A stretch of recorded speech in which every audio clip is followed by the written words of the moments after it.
D'être avec nous en direct sur votre radio France Maghreb 2 dans le LGF. Alors, il n'y aura plus de grève à la SNCF le week-end prochain, dans une semaine, attention.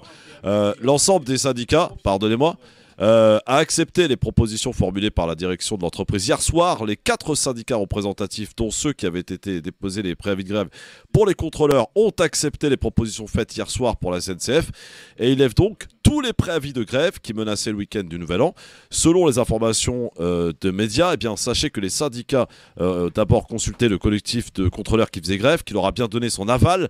Dans l'accord signé ce matin, on trouve la création d'une ligne métier chef de bord pour réunir tous les contrôleurs sur la même casquette, ce qui n'est pas le cas aujourd'hui. La création aussi de 160 emplois de contrôleurs dès 2023 et de 40 emplois de plus dans les trains dits sensibles, les trains où il faut plus de chefs de bord.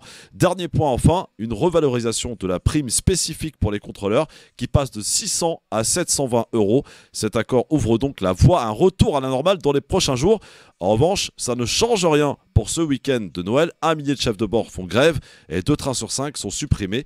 Donc 1 millier ont décidé de prendre en otage 200 000 personnes ce week-end. Henri, on ne leur pardonnera pas. Alors attendez. Monsieur Henri Pénaud sur cette grève SNCF. Sofiane, s'il te plaît. Henri. Ouais, 2 secondes. Sofiane, on va y aller, Sofiane. Sofiane, 2 secondes. Tu auras ta parole. Alors tu sais quoi, si tu veux faire une grève et avoir la population avec toi, tu portes, excusez-moi, tu les portes bien dans le pantalon, tu ouvres les vannes et tout le monde va agir. Et je vais aller dans ton sens. Je vais aller dans ton sens. Henri, excusez-moi, s'il te plaît. Ouais, je vais essayer, Christophe. Donc moi, sur la grève, moi, je suis en colère. Non, je suis en colère. Je suis pas cheminot. Je suis pas cheminaire, mais je suis en colère. Parler 5 minutes. Je suis en colère. Je suis en colère par rapport à trois sujets. Premier sujet, c'est on voit quand même que ça émane d'un petit collectif qui d'abord défendent des intérêts individuels. C'est pas ce que moi j'appelle l'essence de la grève, même si je la respecte. Le deuxième point, c'est que ça montre aussi la défaillance des syndicats. Parce que tu as un petit collectif... Ouais, t'es hors jeu d'ailleurs.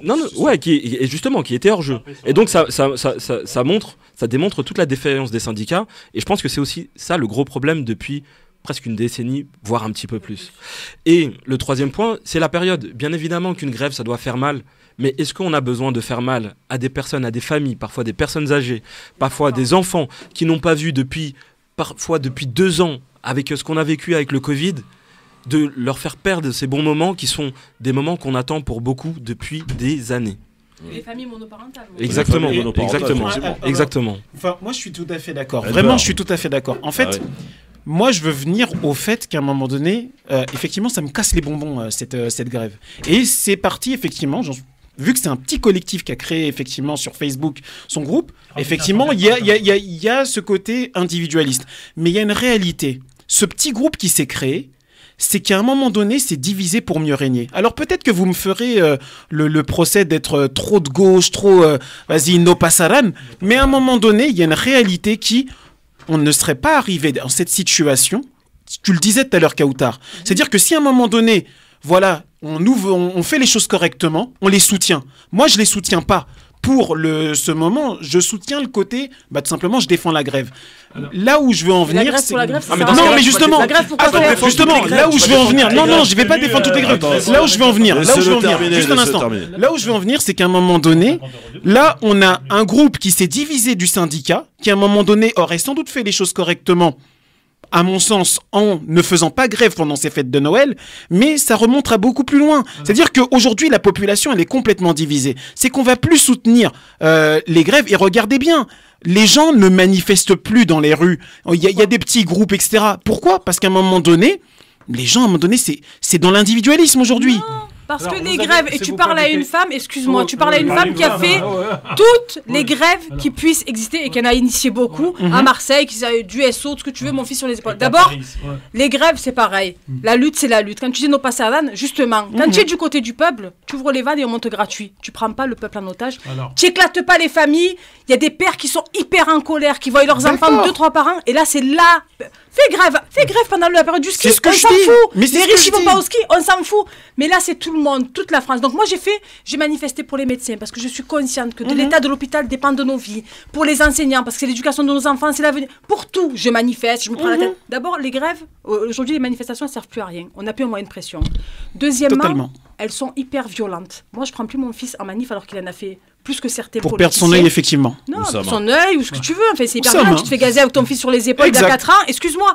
Mais en fait, si tu veux, moi, je suis pas syndiquée, je suis pas encartée parce que je trouve que ce soit dans les syndicats ou dans les partis politiques, malheureusement, c'est une bande d'apparatchiks qui se cooptent entre eux. Voilà. Donc que les gens se désolidarisent et qui mènent leur lutte, ok, mais pas à cette période aussi sensible, après les 2 ans de Covid. Mais ce sont des combats individualistes. Je me suis pris la tête sur notre radio. Ils nous disent, rejoignez-nous. Est-ce que eux rejoignent les autres? Non, parce que c'est de l'individuel. Exactement. C'est de l'individuel, mais parce qu'on a divisé pour mieux régner. Quand ça sera collectif, à son retard là. C'est normal. Un peu d'élégance, je suis la seule femme, donc on laisse un peu plus. Moi je te soutiens, Kautar, mais on pourra pas être collectif, justement. Vous voulez l'égalité, la parité et le droit à la parole, c'est très bien. Non, je reviendrai après le journal. L'égalité, on est déjà supérieur aux hommes. C'est d'être pas du tout ambitieux que de vouloir être qu'un homme. Supérieur, le reste de discute. Après, je reviendrai, Christophe, sur le problème fondamental de la grève, qui est la conséquence d'une libéralisation, ubérisation de la société, parce que quand on est né, il y avait une SNCF.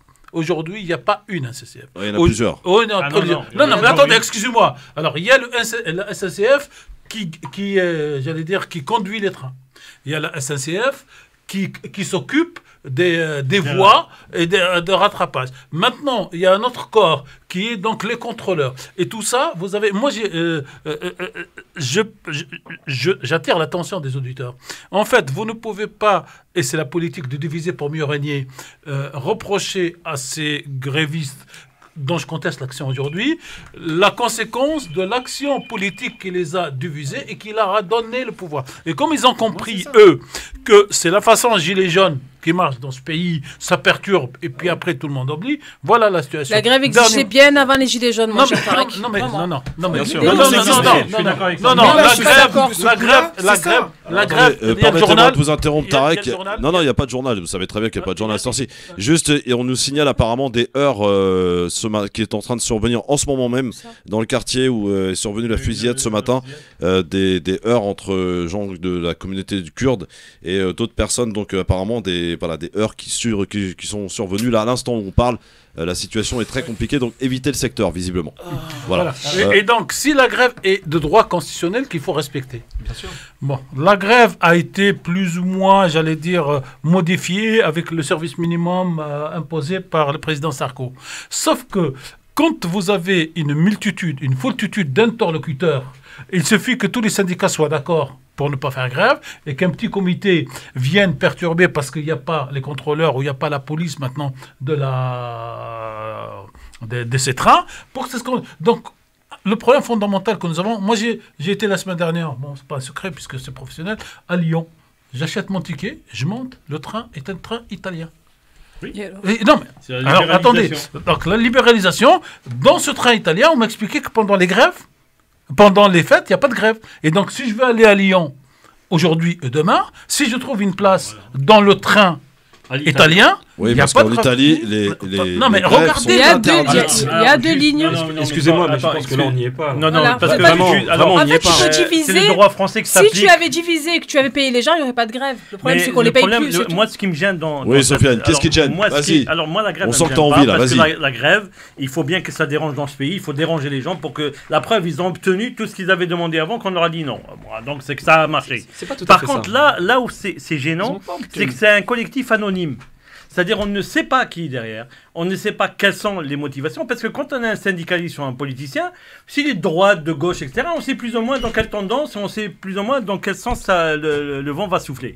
Par contre là, c'est l'anonymat, c'est-à-dire on est sur la relation Internet, c'est-à-dire Internet, on a des gens qui vous insultent, vous ne savez pas qui ils sont, parce qu'ils sont derrière un écran, derrière un anonymat, ils peuvent se permettre ce qu'ils veulent. Et moi, c'est ça qui me gêne dans cette grève-là. Bon, dans ce collectif, c'est ça qui me gêne. Très bien. Henri, tu avais un petit truc à dire, je crois. Ouais, non, moi vraiment... Tu trouves qu'on n'y est pas, là? Qu'est-ce qui se passe? Non, moi je trouve qu'on n'y est pas, parce que pour moi, le gros problème, c'est tout le sujet du syndicalisme et, si tu veux, de manière générale, des corps intermédiaires. On le disait, un groupe Facebook. Enfin, on est en train de dire que à partir d'un groupe Facebook, on arrive à faire une grève qui fait, excuse-moi le terme, chier tous les Français. Enfin, c'est grave quand même. On parle d'un millier de personnes qui font la grève. Un millier. C'est grave. Après qu'il y ait que la grève soit constitutionnelle, qu'on la respecte, il n'y a pas de souci. Mais il faut que ce soit dans des règles et dans un cadre qui est défini par toutes et tous. Et après, sur la période, je suis désolé, mais c'est quand même des personnes, pour le coup, qui avaient eu déjà 70 ou 80% de leurs revendications avant même la grève.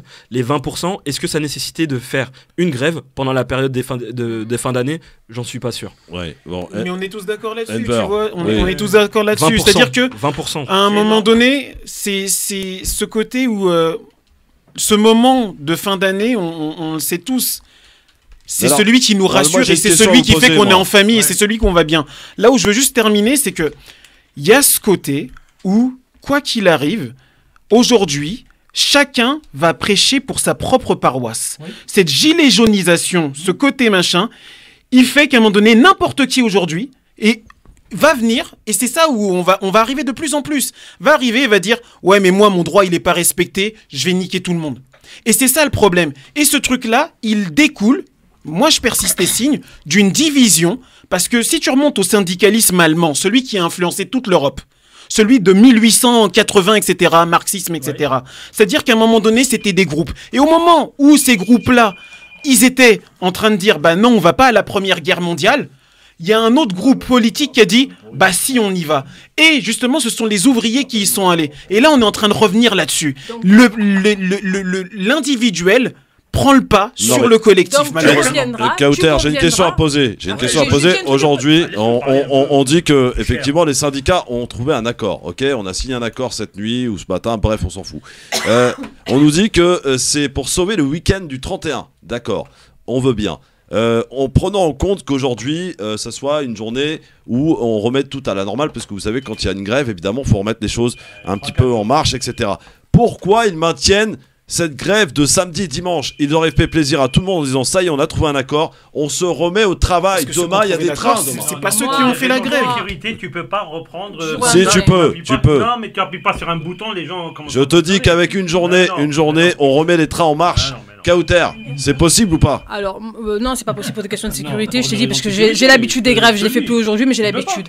Là où je suis pas d'accord avec toi, mon cher Envor, c'est qu'en fait, si tu prends là le collectif, aucun problème. Si tu joues collectif, dans une période où le pays est à presque 17 d'inflation, tu mets pas dans la merde, ils sont 1000 ou 2000 ou 3000 à faire la grève, tu mets pas dans la merde 67 millions de Français, parce qu'encore une fois, les denrées sont périssables, c'est une période particulière, c'est pas que les vacances, c'est les vacances de Noël. Et les vacances de Noël, que tu sois juif, que tu sois musulman, athée, on est 99% à faire un repas.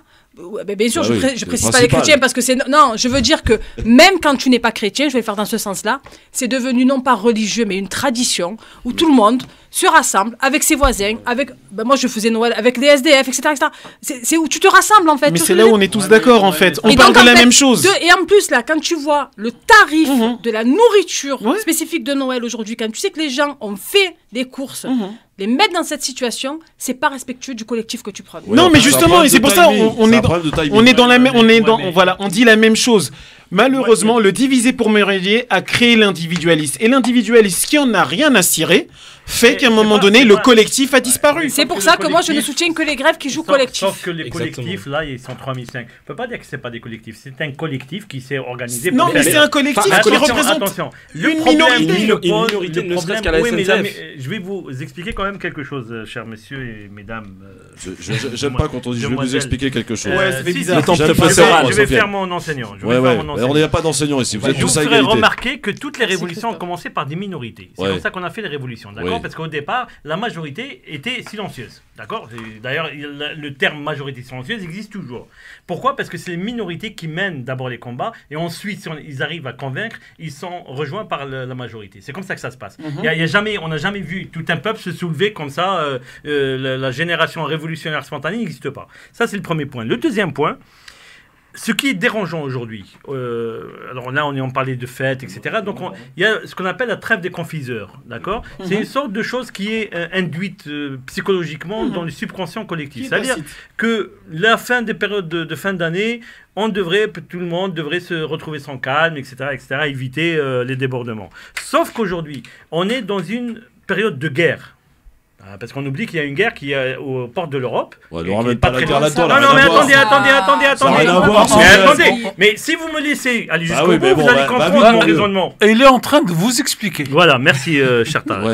Monsieur le professeur, dépêche-toi, mon vieux. Donc, on est en période de guerre. Parce que qu'on le veuille ou qu'on ne le veuille pas, il y a une guerre qui est aux portes de l'Europe. Maintenant, elle est pas aux portes de l'Europe, elle est en Europe. Voilà, subie, voulu, pas voulu, etc. Je rentre pas dans les débats sur cette guerre-là, d'accord? Mais c'est pas le sujet, Sofiane. Non, mais c'est un tout. La vie, c'est pas des moments. Termine, Sofiane, termine. Mais si vous me coupez tout le temps, on n'y arrive pas. C'est la spécialité des syndicalistes, c'est noyer le poisson. Mais moi, je suis pas syndicaliste.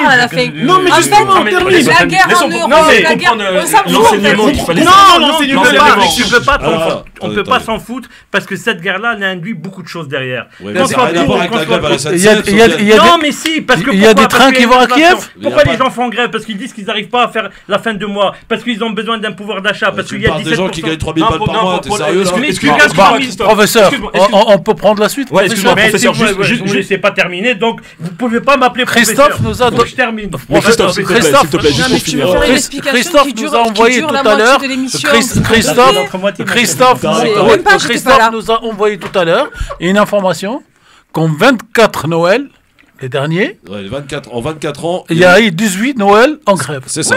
Il n'y avait pas la grève d'Ukraine. Il n'y avait pas la guerre d'Ukraine. Non, mais c'est pas ce que je suis en train de dire. On parle du collectif. Mais il y a eu tout le temps des grèves. Alors, on va accueillir Sadek qui nous appelle de Bordeaux, si tu permets. Parce que c'est comme ça, c'est moi le chef. Sadek. Bonjour, Sadek. Bonjour, Christophe. Bonjour à toute l'équipe.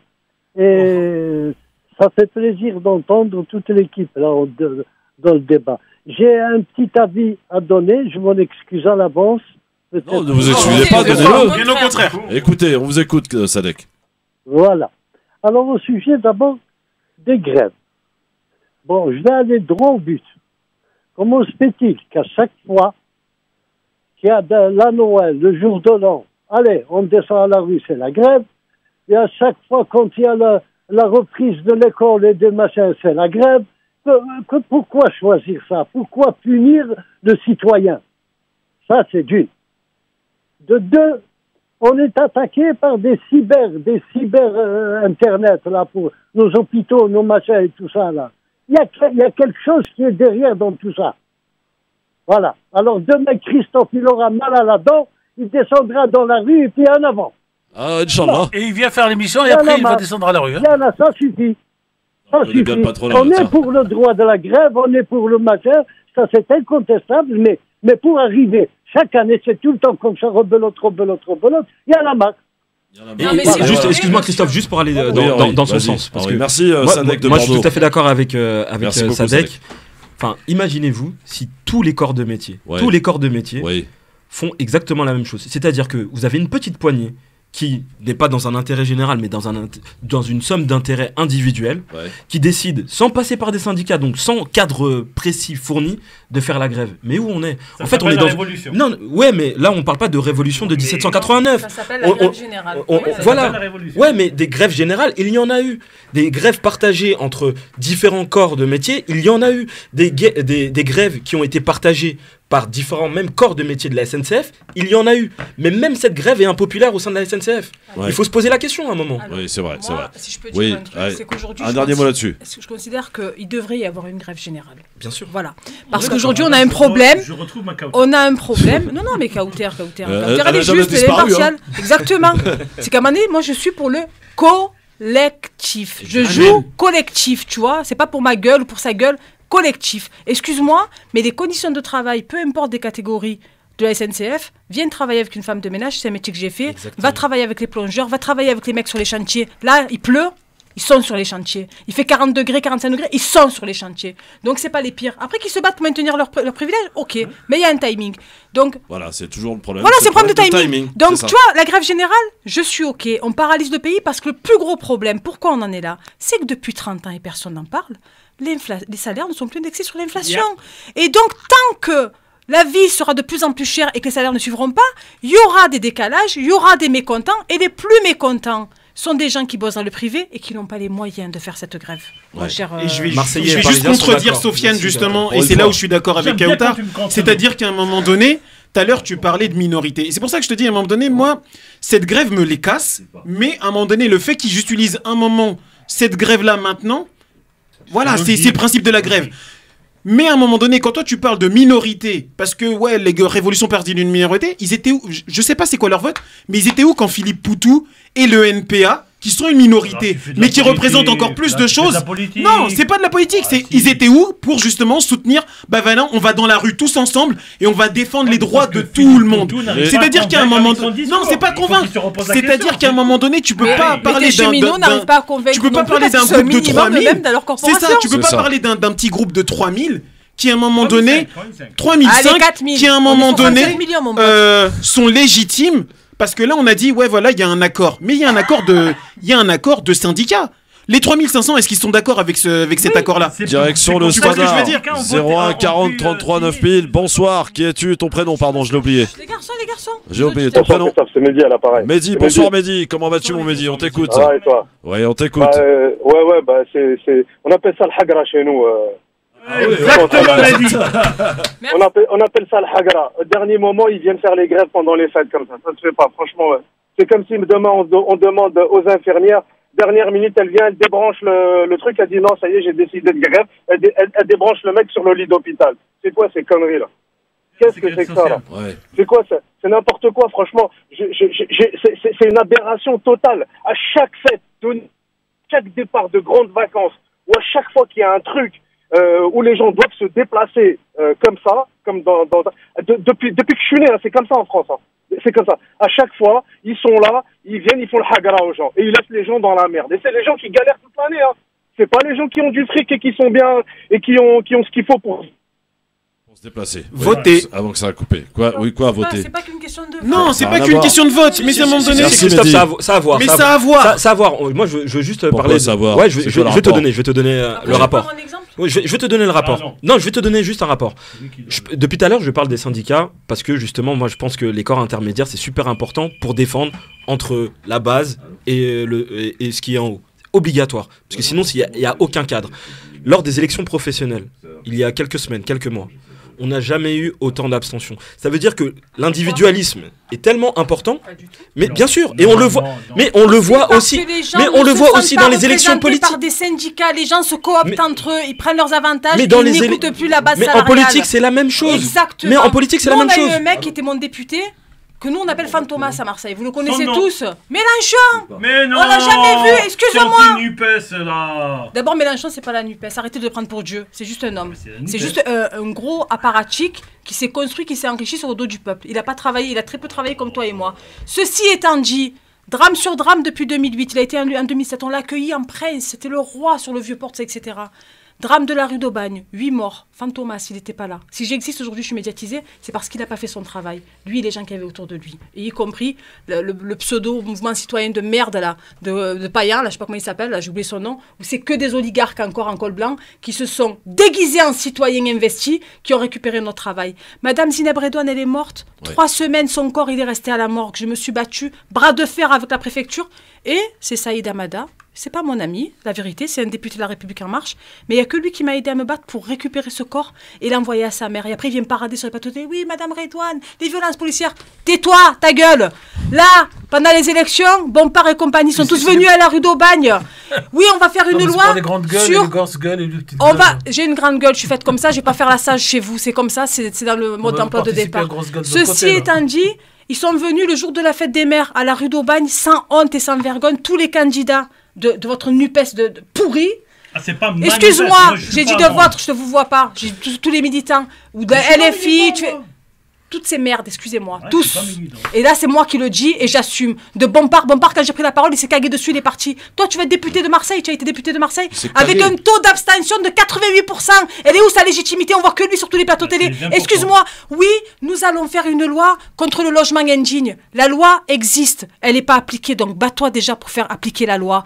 Ton patron, là, hein, ton gourou qui t'a mis là comme un rejeton spirituel, c'est même pas ni légitime, ni démocratique. D'ailleurs, il commence à se lever, j'espère. La Gili, t'es où? Nasser, il n'y a pas de problème, j'ai déjà parlé comme ça avec lui, il n'y a aucun problème, c'est une réalité. Moi, c'est pour ça que je dis le vote. Et je vote pour toi, Kautar. Excuse-moi,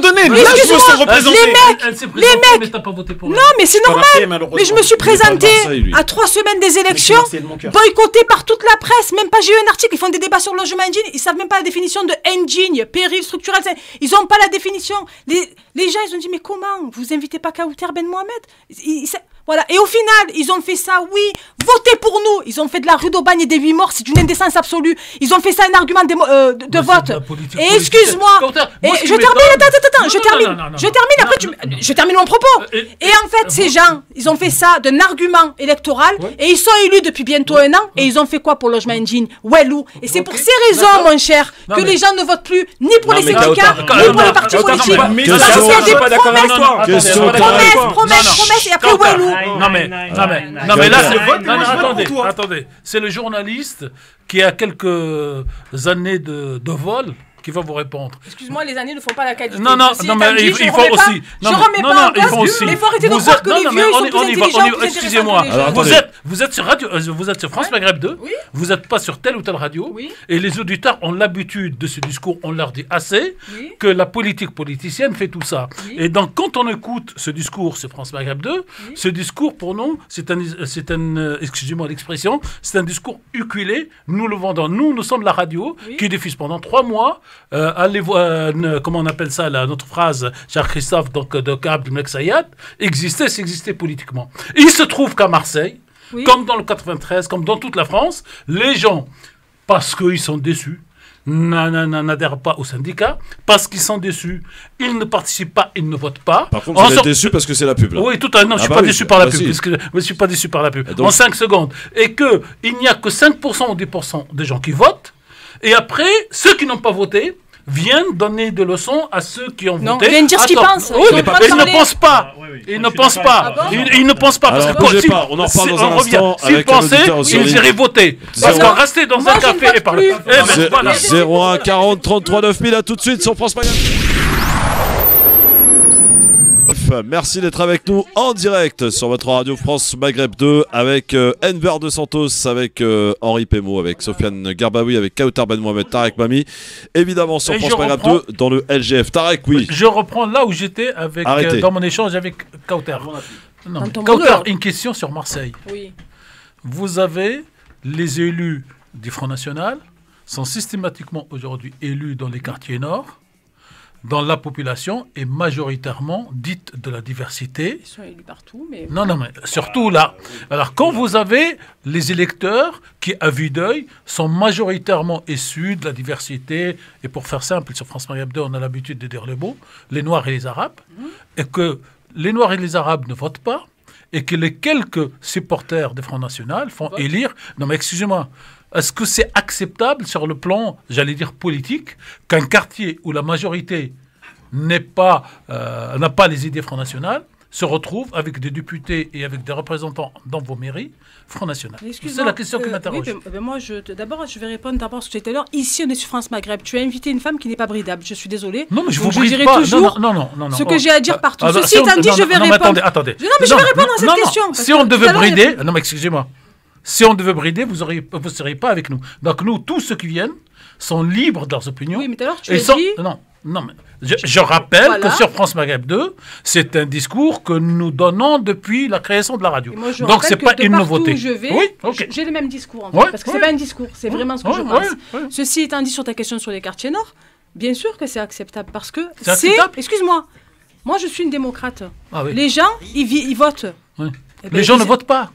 C'est ma question. Donc, si ces gens-là sont élus, si Ravier a été élu, pour ne citer que lui, sénateur-maire, Alors, s'il a été élu sénateur, c'est pas à cause des habitants. Non, sénateur, non. Ça, c'est mathématiquement parlant, il y a des gens de droite et de gauche qui ont voté pour lui.